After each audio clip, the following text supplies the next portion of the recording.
As Andy has said, I'm Harry Decker. I currently work for an NHS Ambulance Service, and I work within their Command education team. And my primary area of responsibility at the minute is the maintenance of Commander continuous professional development, as well as undertaking command assurance, so going out to live incidents and exercises, and working with our commanders to support them in their development. I also form part of my trust's tactical advisor and National Inter-agency Liaison Officer on call rota. I was supposed to be on call tonight, but Tom, I can see you've dialed in, so thanks for covering for me. And in addition to that, I respond to incidents as both an operational and tactical commander. Prior to my current role, I worked in emergency preparedness, resilience and response, and I've also had a stint in training school as a tutor delivering clinical education. So I've called this presentation, Is the Scene Safe? Because one of the first questions that all new starters to the ambulance service are taught to ask as part of their scene survey, forming that initial step of the primary survey, is the scene safe? And I'm not convinced that the answer to this question is always as straightforward as it's given, with the unique duty of care that the ambulance service has towards its patients that we'll explore throughout this webinar. So the duty of care. So before we consider scene safety and the response that the ambulance service provides to a hazardous incident, it's important that we understand the duty of care that is possessed by the ambulance service. So the duty of care is twofold. So firstly, it extends to the safety of staff, and this is the duty to keep yourself safe and to keep your team safe as well. So that could just be you and your crewmate, or that could be you as a commander. It also extends to the duty that we have to provide a reasonable standard of care to our patients. And on a day-to-day basis, for most ambulance staff, they're able to discharge their duty of care to a high standard in a timely fashion, while they're keeping themselves and their crewmates safe. But the challenge here arises when there are patients requiring clinical care in scenarios which could expose responders to a high level of risk. And I guess that's when this kind of gets interesting, particularly from a command and control perspective. These scenarios are wide-ranging, and it's everything from reports of a patient who's been assaulted amongst a crowd of hostile individuals through to patients with ballistic injuries as a result of an IED detonating. And both of these examples, given are foreseeable, the ambulance service may reasonably be required to, and indeed we do respond to these incident types. Certainly the public expectation is that the ambulance service would provide life-saving interventions to these patients rapidly. The threat that is provided by terrorism is ever present, and the Home Secretary has reminded us only today that since the last review of the contest strategy, the government's counter-terrorism strategy in 2018, there have been 9 declared terror attacks and 39 disrupted attacks. And this threat from terrorism is enduring, and the expectation is that the ambulance service is prepared to respond to this.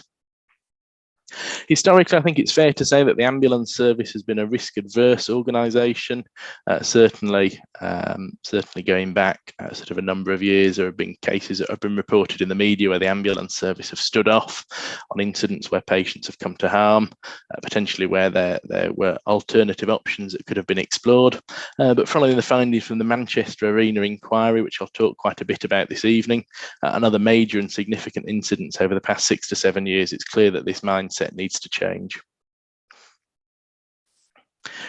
So the makeup of the duty of care. So unfortunately, there's no single piece of legislation or case law which clearly outlines the duty of care possessed by the ambulance service.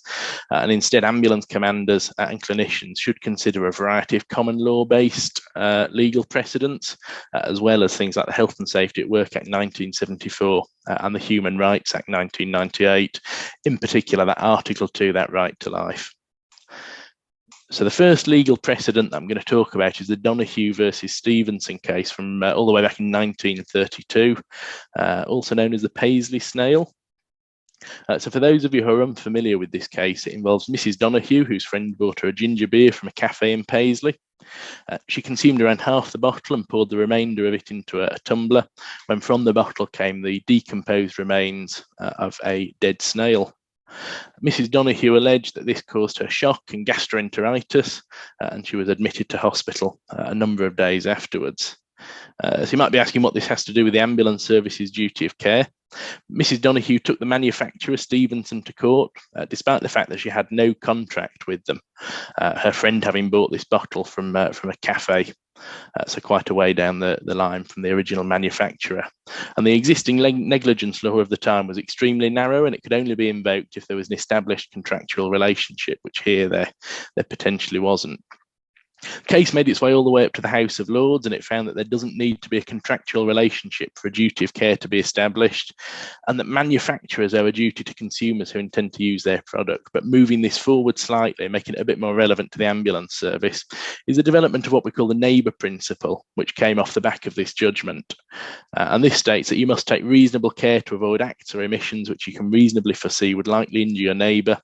And your neighbour is persons who are so closely and directly affected by your act that you ought to have had them in contemplation as being affected when thinking about essentially the acts or omissions that are being discussed. So this sets out like the proximity of the duty of proximity of two parties for the duty of care. And thinking about acts and omissions. So we call that kind of the tort of negligence. And following on from that, there was a case of Kent versus Griffiths. This was 2001, and this case was a female whose GP requested an ambulance to attend to take her to hospital as she was suffering from an asthma attack. The ambulance took 38 minutes to arrive, and in addition to the kind of lengthy, or what was at the time a lengthy delay, it's alleged that the crew failed to continuously give the patient oxygen in the ambulance, resulting in the patient suffering from a respiratory arrest with long-term deficit afterwards. So LAS were initially found, the London Ambulance Service were initially found liable in damages because it was found that they owed a duty of care to that individual patient. But the London Ambulance Service appealed this because they believed that, similar to the police and fire service, they didn't owe this common law duty of care to the public at large. The appeal was dismissed, and it was kind of set out the ambulance service's duty of care to an extent. They stated that the ambulance service is part of the healthcare service where a duty of care to patients normally exists, and that public policy grounds do not preclude the existence of the duty of care to patients on behalf of the ambulance service. So it was quite clear that because the ambulance service isn't a conventional emergency service like the police and fire brigade, they're part of the NHS, they have this duty of care because it exists in the wider NHS, and that the ambulance had been called for this patient alone, so that's setting out the duty of care to that individual patient. And it was foreseeable that the claimant would suffer further injuries if the arrival of the ambulance was delayed. So there was no reason there why there should be no liability on the London Ambulance Service's part. So we've got two cases here that we can use to start to build this duty of care, and it's becoming apparent that the ambulance service has a duty of care to that individual patient that begins at the point of call, and that differs to that from the other emergency services. In relation to our duty of care to staff, so we've got the Health and Safety at Work Act, and this means that essentially we have a legal duty to implement and maintain a safe system of work. So in other words, we've got to have risk mitigation that's achieved by having the right policies and procedures in place, training staff appropriately to use equipment which is fit for purpose, all whilst undertaking risk assessment and kind of regularly reviewing these. But on the flip side, this also places a legal duty on ambulance staff to comply with these safe systems of work that are implemented by their employer. So that could be an established safe system of work, or it could form part of an operational or tactical plan at an incident. The last piece of legislation I'm going to talk about for now is the Human Rights Act 1998. So I'm referring here particularly to Article 2, the right to life. So as a public sector organisation, the ambulance service has a positive duty under Article 2 to protect those whose right to life is compromised. But it's worth noting that this duty can be avoided temporarily if, by sort of taking action immediately, clinicians would be sacrificing their own life. So it is realistic. It is saying that absolutely we need to do everything we can do to try and help those whose right to life is compromised, but not at the expense of the life of our own staff. Which isn't to say that we aren't going to take a degree of risk as we move through. So I'll talk about that in a little while. So how does this actually translate then to incident command? So ultimately, what we're looking for is for commanders to make a decision regarding staff deployment. So I've called this the go, no-go decision, and to be able to justify their action or inaction. And the primary initial aim of all incident commanders should be to seek to move staff forward to provide life-saving interventions, and then ideally rapid onward transport to hospital for any P1 priority 1 patients, minimising delays where possible. And where there is a temporary delay in providing care, commanders need to be able to evidence that they've taken some steps steps to mitigate that risk to an acceptable level. So if we're saying we're not deploying staff into a particular environment, what are we doing? We need to be working with our multi-agency partners to kind of develop an appropriate response plan to mitigate that risk. We need to be doing that rapidly. And what commanders should also be doing at the same time is to seek to identify those casualties that they can provide care for at this time. For example, they might identify casualties for whom a line of sight rescue may be possible, or it may also be possible to ask some casualties to present themselves to responders. So we know that commanders and ambulance clinicians need to achieve this careful balance between responder safety, and that care must be provided to patients to a reasonable standard without any unreasonable delay. So unreasonable delays, for example, could be caused by things like decision inertia, that again we'll talk about shortly, but sort of waiting for further information to come in prior to making a decision around the deployment of staff, when based on the information available to you at the time, you would be able to safely deploy your staff. Statutory health and safety obligations, these provide justification for a temporary delay in care where activity may result in death or serious injury, but where that risk can be mitigated, responders must be deployed accepting a level of residual risk. The public expectation is that we work for the ambulance service and that there will always be a degree of risk involved with the activities that we undertake, but it's down to ambulance service commanders, to managers, to look to see how we can mitigate that risk to make it as safe as possible for the staff that we are deploying, to reduce that level of risk whilst we're maximising the safety of patients. So how can we deliver this duty of care, particularly as commanders? So the first thing that we need to do is have a high focus on rapid decision making. Ideally, this should be multi-agency and it should always be based on a joint understanding of risk.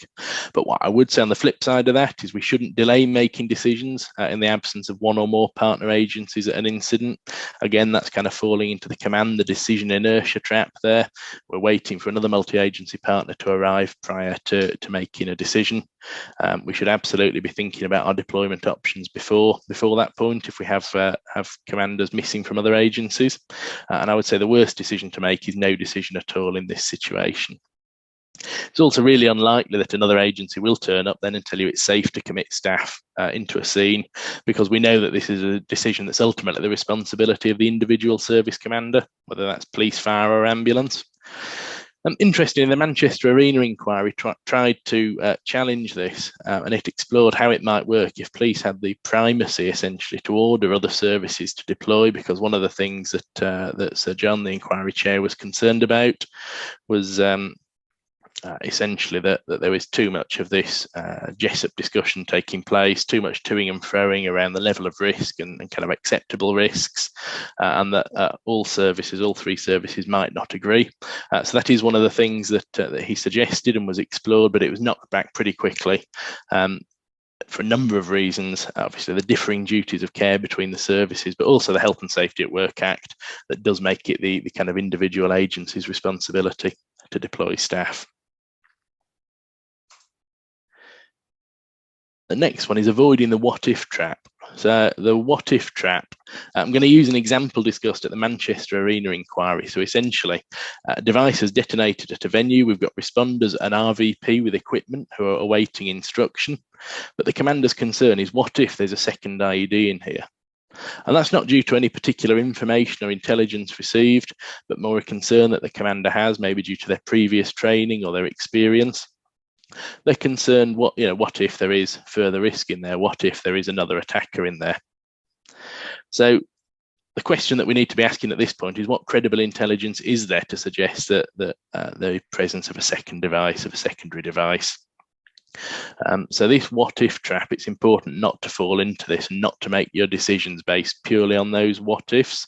So, you're absolutely right not to ignore your what-ifs, because these often arise as a result of gut instinct, experience, or your previous training. We'll look at how to factor these into your plan over the next couple of slides. But I'd certainly caution against making your decisions based on those what-ifs. We need to be making decisions based on the information and intelligence that we've reasonably got available to us at the time. Next thing we need to be doing is dynamic risk assessments, and not forgetting the patient and all that. So your DRAs should be continuous throughout the incident. And as a commander, it's vital that your risk assessments are robust. And we know ideally we want them to be completed in the multi-agency setting. They're going to form the basis of your casualty management plan at an incident, hence why they should be including the risk to patients.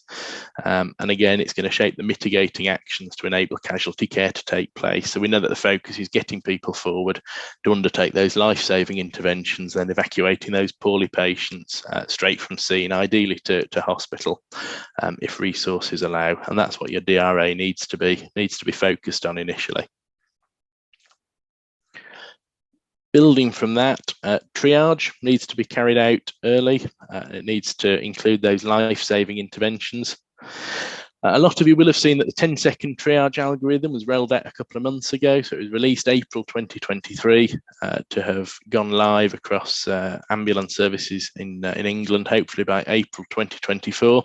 Did seem to divide opinion on Twitter. I saw some really interesting discussions that took place around 10-second triage, but we know that 10-second triage places greater emphasis on those life-saving interventions, as well as reducing the bandwidth required from individual responders, because there's no requirement to rely on physiological observations to triage casualties now.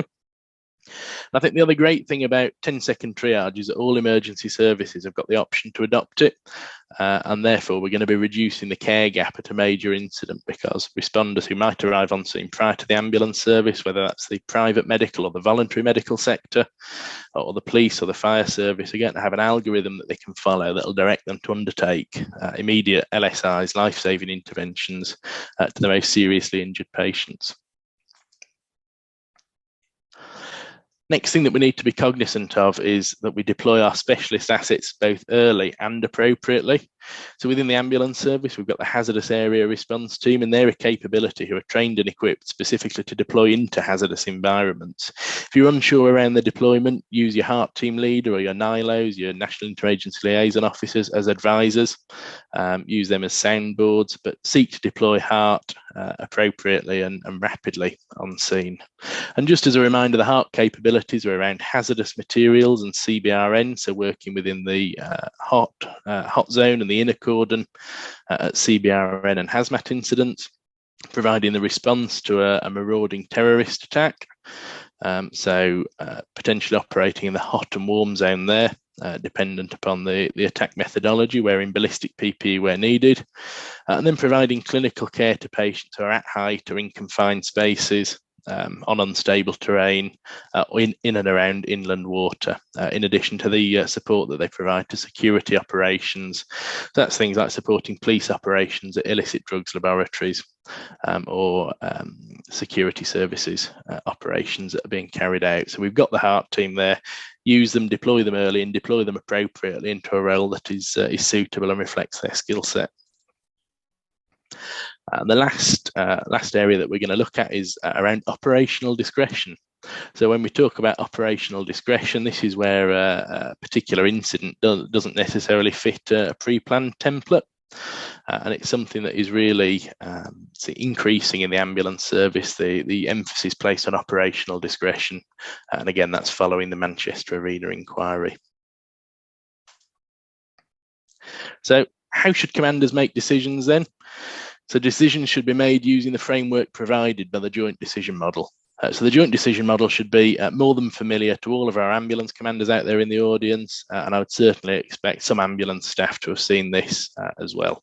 It sets out how to make multi-agency decisions with the central aim of saving lives and reducing harm. So that's kind of at the forefront of everything that we should be doing in the multi-agency environment, and quite often that working together, saving lives and reducing harm, will take the first line of the strategic aims and objectives of an incident as well. The JDM originates from the police national decision model, and it's a robust and tried and tested way of making decisions. Oops. The joint decision model itself will also support if there are any potential disputes around the deployment of staff into potentially hazardous environments, because it is encouraging that multi-agency decision making, that sharing of information, and kind of moving forwards rapidly from there. My advice to commanders commanders who want to deploy staff but are being told that they can't by another agency is to ask for the specific evidence, the information, the intelligence that you have that means that it's too dangerous to deploy staff in there. You need to be getting to the bottom of, you need to be really interrogating all this information and intelligence and any statements that are kind of being provided to you by partner agencies, particularly if it's something that's going to stop us from enacting our duty of care. So the first step of the JDM is to gather information and intelligence. So gathering and sharing information and intelligence supports the establishment of shared situational awareness, and in its most basic form, the methane or the ethane tool can be utilised for this. So methane is a really good way of gathering and sharing that situational awareness, gets all the basic information, your location, your type of incidents, your hazards, access and egress, number of casualties, and the emergency services present and required. For those incidents that are sub-major incident, we should still be encouraging responders and commanders to use ethane as a tool, becoming familiar with this tool in a less stressful environment on a more routine incident can only be a good thing. And then when we think about information versus intelligence, it's important that we remember that information can kind of be anything that you've been told or anything that you've read, for example, whilst intelligence has a higher degree of credibility because it's been obtained from information that's been evaluated, risk assessed and analysed, and therefore kind of ranks higher when we're making our decisions. And commanders can only make decisions based on the information and intelligence that they have available to them at the time, but they must be seen to make a reasonable attempt to gather this information and intelligence. But again, the only wrong decision at this stage is to make no decision at all, particularly if you're waiting for that further information to arrive, and it never does, and you fall into that decision inertia trap. Really keen for commanders to be proactive in terms of their decision making based on the information and intelligence that they have available to them. That's kind of at their fingertips at the time. So once you've got your information and intelligence, and bearing in mind that the joint decision model is a continuous process, we may be feeding more info and intel in all the time, we then need to look towards assessing threats, risks, and developing a working strategy. So here we should be sharing any single service risk assessments that have already been completed, and this will enable like a common operating picture to be formed, which allows for informed decision making. But then we also need to bear in mind that those time critical tasks, moving staff forward potentially to employ those life-saving interventions, shouldn't be delayed by this kind of formal process, but certainly would still be a GESUP conversation to be had. And a reminder that the working strategy should just set out what responder agencies are wanting to achieve at this point.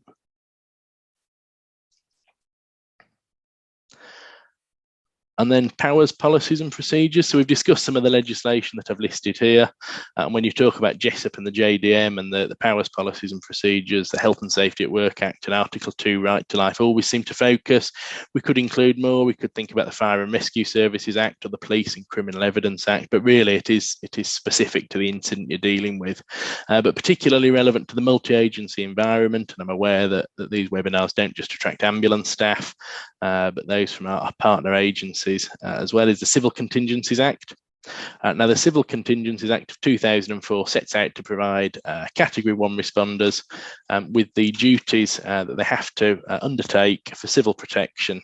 And this includes having things like appropriate emergency plans in place, as well as sharing information with and cooperating with other local responders to enhance coordination and efficiency. So that's during the planning stage, but can also be applied to the incident response stage as well. So although GESUP isn't actually written into legislation anywhere, the Civil Contingencies Act already says, it's already written in statute, that these Category 1 responders must share information and cooperate with their partner agencies. In addition to that, each sector will have its own national guidance, which is issued by organisations. So in the ambulance service, we'd look particularly to the National Ambulance Resilience Unit towards NARU, potentially the Fire Chiefs Council for the fire service. And this is in addition to the GESUP, the Joint Emergency Services Doctrine, and associated documents that they produce. And on top of this, again, is a consideration for your own organisation's procedures, policies and frameworks. So your major incident procedure, your own organisation's EPRR framework, commander framework, or even things as specific as a site-specific plan for high-risk sites or coma sites, chemical sites within your area. So it's taking into account all of that. And then we're going to move on to identifying options and contingencies. So your options, you may come up with one option, you may have several options that are available to you that you're looking at the kind of positives and negatives of. But for each of the options you identify, we need to look at the suitability, feasibility and acceptability. So essentially, does the option that we're thinking about, does it fit in with the strategic direction that's been set for the incident? If one hasn't been set, does it work around that central aim of the joint decision model to save lives and reduce harm? Is it feasible? So can it be achieved with the resources that you have available to you? So is it a realistic plan that we can follow? And is it acceptable? So is it legal in the first instance? Is it morally defensible, and is it justifiable? This is also where your what ifs come in. So I would always build your what ifs into that contingency planning. So we say identify options and contingencies, and your options can only really be based on that information and intelligence that's available to you. And what you then have to think about is those what ifs under your contingency. So I'll continue with the example of a secondary device, a secondary IED. So we've got no information or intelligence that it is there, but under your what ifs, you're going to be thinking about things like agreed evacuation signals and briefing staff of the kind of hot principles for identifying anything that might appear suspicious. So that's where those what ifs come in. So we're absolutely not disregarding them, but we're not making our decisions based purely upon them. Once we've done that, this is pretty self-explanatory. We take action and review what happened. And as the information and intelligence changes and is fed into the JDM, into the JESSOP meetings, we're going to review our decision making and make sure that the kind of plan of action that we've taken is suitable. And if not, we can go back and revisit some of the other options we've got, or potentially come up with a new plan altogether. So the joint decision model is all about multi-agency working, and again, the Manchester Arena inquiry, the recommendations made were all very much focused on all three emergency services working together. And actually, one of the things that was recommended under recommendation 45 was that a common risk appetite should be found across all three emergency services. So essentially, all three services have got the same tolerances for risk. But again, this could be challenging because of the differing duty of care across the three agencies. So I'll put the excerpt there from the recommendation up on the screen for you just to read. The second half of that quote on the screen is basically saying that the decision to withhold resources should only be made when information and intelligence suggests it would be too unsafe.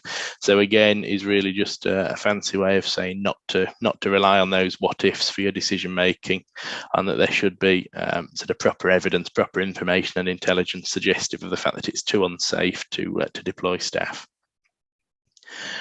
So that's your joint risk appetite. So we've talked a little bit about employing the JDM at an incident and thinking about the joint appetite of risk working together. So that's great, but then what we actually need to do is undertake a dynamic risk assessment. So we know already that the single most important duty of the commander at these incidents is to kind of save as much life as possible whilst ensuring that their staff are as safe as they can be. And I know that a lot of organisations, and the one I work for included, provide written pro formas for commanders to document their risk assessment on.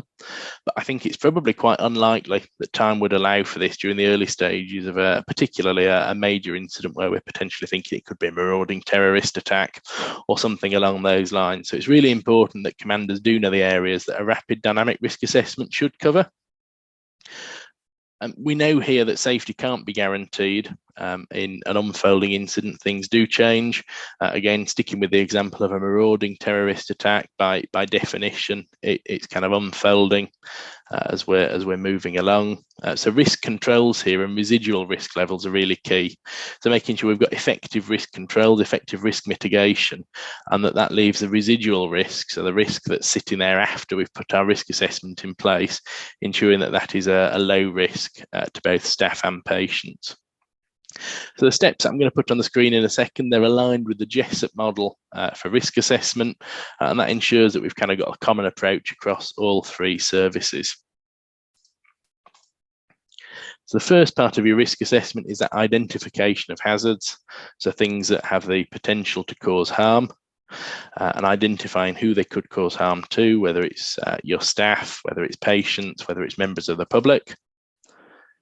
You want to identify control measures. So our control measures, our hierarchy of risk control within the ambulance service we currently use is ERIC PD, and I think we talk about that on the next slide. So that's our hierarchy of risk control.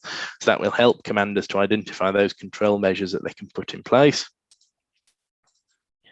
We then need to assess the residual risk that's left after that, and I would suggest keeping it really simple. Is it high, is it medium, is it low? And that's to staff and to patients. So if we take this course of action and we put this control measure in place, what risk is left to staff? Is it high, medium, low? What risk is left to patients? High, medium, low? Ideally, we want both to be low. And then before we deploy staff, we're thinking, are the benefits proportional to the residual risk?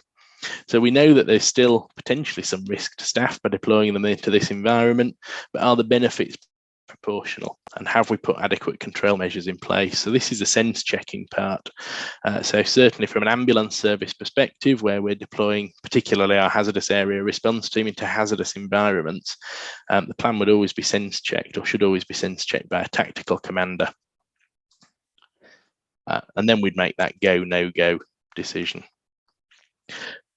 I think it's really important that we talk at this point about documenting decision making. So I've already said that we're going to be time pressured. We might not be able to use the pro formas provided by our organisations at this point, but it is really important that we do document any risk-based decisions, even if that is just verbally in the early stages of an incident. So in terms of how you do this, I would refer to your own organisational policy and seek guidance from them. Considerations can include, though, EOC, either recorded talk groups or phone lines, the use of dictaphones or body-worn video cameras, dependent upon your trust's policy, your trust stance, your organisation's stance on using these, in addition to obviously the kind of conventional logbooks that we would tend to see associated with major incidents. And I think this is really interesting. Had a couple of really good discussions on courses I've taught over the last 12 months or so around the use of body-worn video cameras. I think most trusts across England are trialling them or have rolled them out to their staff. And certainly our policy is all around the use of them for the management of sort of violence and aggression, prevention and management of violence and aggression against staff. But I certainly think there's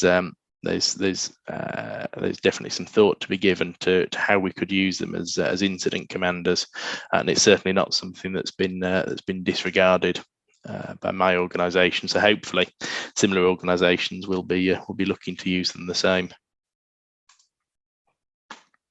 So your safe system of work then, so it's a hierarchy. So the National Ambulance Resilience Unit recommend using this hierarchy of controls, and it differs slightly to the HSE hierarchy, but again, it's set out to achieve the management of risk in a similar way. So it's made up of 6 steps, and the first 4 steps ensure the risk's been reduced as much as possible, starting with the total elimination of the risk, whilst the final 2 steps are protective.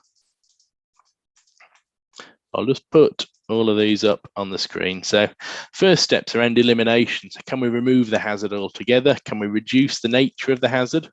Can we isolate the hazard from the people, or the people who are affected from the hazard? Can we control access or exposure time? And then we've got the protective steps, so PPE. So PPE should always be viewed as a last resort. And actually, if you're relying on PPE to keep your staff safe, and to reduce risk, then potentially you've kind of gone wrong somewhere along the way with your risk assessment. But certainly PPE should be deployed appropriately as per the incident type.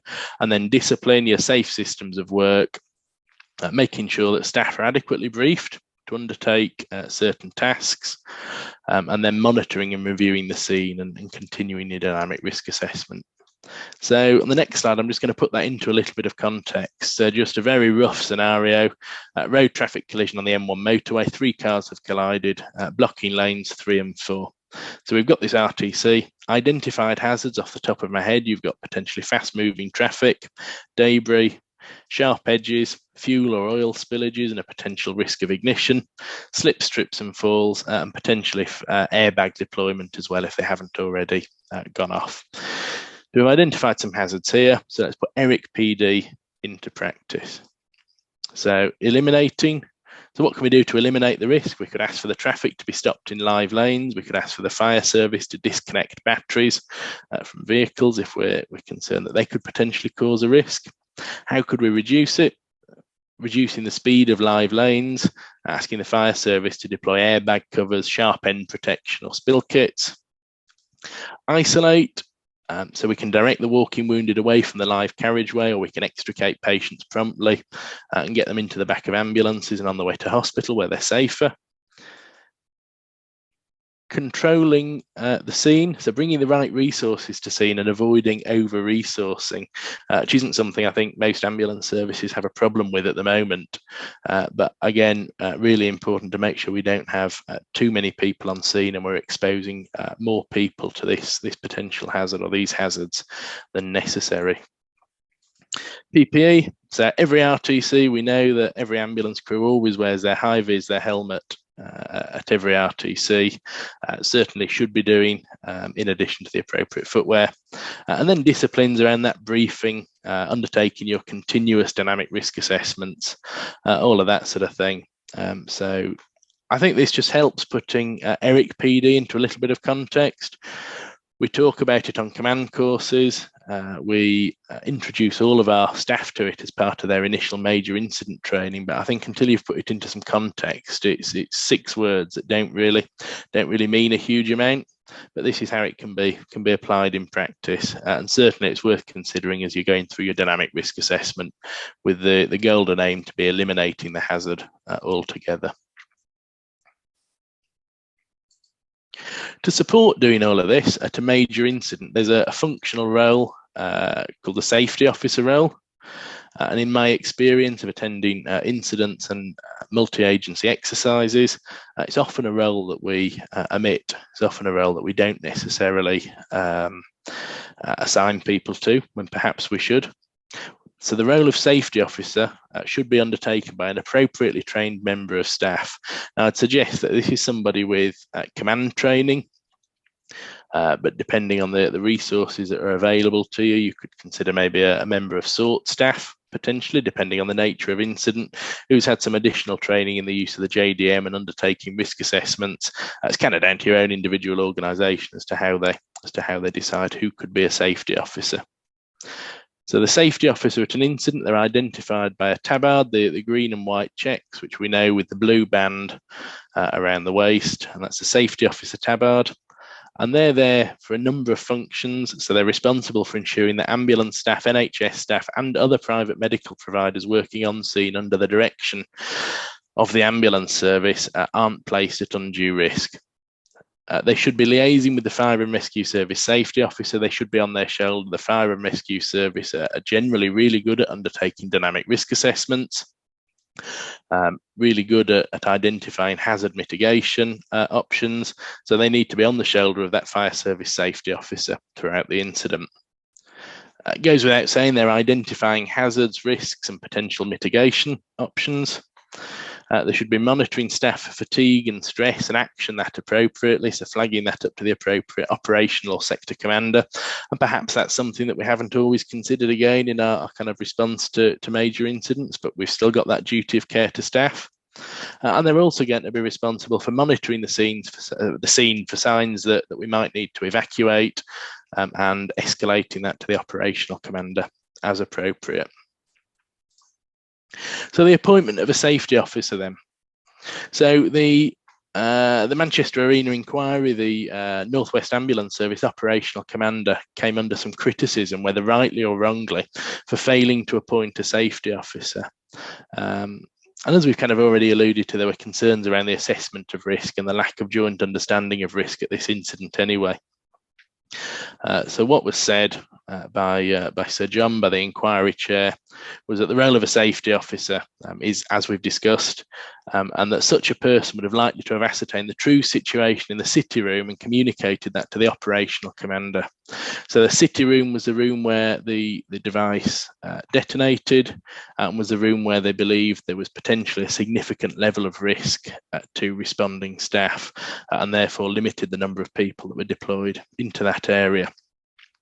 So what the chair is saying there is that by appointing a safety officer, what you're doing is essentially you're increasing your joint understanding of risk and potentially going to be able to deploy staff more appropriately to save life.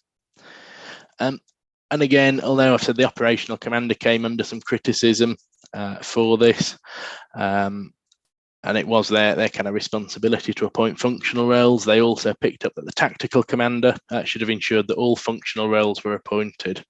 And I think what that does is it really highlights the importance of following that narrow action card, those narrow action cards that we're provided with, making sure that when we are responding to incidents, we are following all action cards and checklists that are kind of in place. Because that would have mitigated that potential issue. The last concept that I'm going to talk about this evening is operational discretion.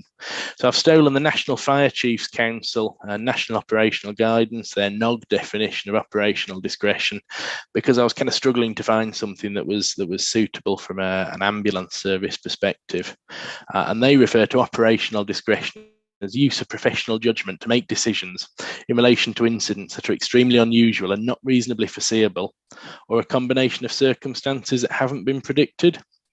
So in essence, it's something that is totally out of the ordinary, where we haven't got plans and guidance that necessarily cover what we should be doing in that particular instance. And it would be interesting in kind of your thoughts as to whether or not you think, as particularly ambulance commanders amongst you, whether or not you think operational discretion is something that is applicable to you, whether or not you feel that kind of operational discretion is something that you've used in the past or would feel comfortable using moving forwards.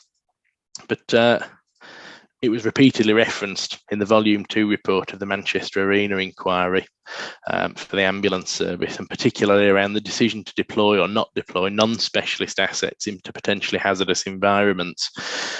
So at the time, the national guidance, guidance and principles were focused on not deploying specialist responders into potentially hazardous environments. But actually, is that the right course of action to take? So ambulance service experts believe that the operational commander, even in 2017, did have the ability to use operational discretion, so to deviate away from that those plans and guidance. And again, principles and guidance documents, they're not policy. So in a similar way to JR Calc, to our clinical practice guidelines, which clinicians can deviate from, if they feel it's appropriate and if it's justifiable. Exactly the same applies to command principles and guidance documents. You just need to be able to justify your deviation. But absolutely get your own organisation's viewpoint. If they haven't started delivering this in their command training they deliver, perhaps it's a question you may want to ask as to when that's going to happen, as to whether or not they're going to introduce it into their major incident procedures, their other plans and guidance documents. But it was absolutely a recommendation made, again, recommendation 110 by the Manchester Arena inquiry, suggesting that all ambulance commanders should receive regular major incident training, which should include, amongst other things, the circumstances in which they may use operational discretion. And I think it's really important that organisations support their responders and their commanders to kind of apply this operational discretion at incidents. So to summarise then, so there's the need to be cognizant of the NHS Ambulance Service duty of care and have an awareness that differs from that of the police and fire and rescue service. We need to strike a careful balance as part of this duty of care, making sure we avoid delaying patient care, but also ensuring staff safety so far as we can do. We need to accept some residual risk as commanders, consider operational discretion where appropriate. Joint decision making is always preferable, but we want to avoid decision inertia, so we're not going to hold off in the absence of a commander from a certain agency or the absence of some particular information that may not arrive. Appoint a safety officer. That's one of the kind of key things you can do to support yourself as an operational commander responding to an incident like this, and certainly having somebody who's going to take responsibility for undertaking those dynamic risk assessments and liaising with other agencies to gather the relevant info is certainly going to take a lot of pressure off you. And then lastly, document all action and inaction. So we know that we're very thirsty for a public inquiry. We're held to account, not only in the media, but at these public inquiries, at inquests, and the ability to be able to justify your decision days, weeks, months, and years down the line is absolutely vital as an ambulance service commander. So that's the end of my slides tonight. So I'll hand back over to Andy, who I think will facilitate the questions and answers. But thank you very much for listening. Really appreciated you all turning out tonight.